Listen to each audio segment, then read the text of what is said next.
If you are getting a P2238 error code, this video is going to show you one practical solution to fix the error code at home. Use the Zeus app to scan your vehicle and see the error code P2238. It is indicating the O2 sensor heater circuit is shorted, causing the circuit voltage control to be low. Here is a simple DIY method you can try to solve this problem.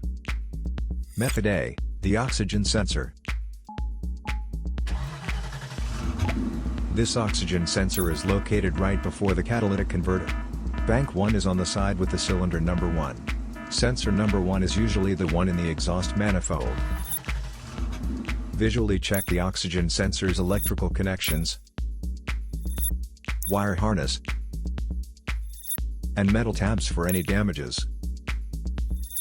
If the damages are found, then replace the oxygen sensor.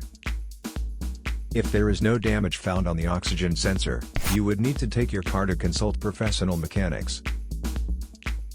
So here is one of the most practical solutions to fix the P2238 error code.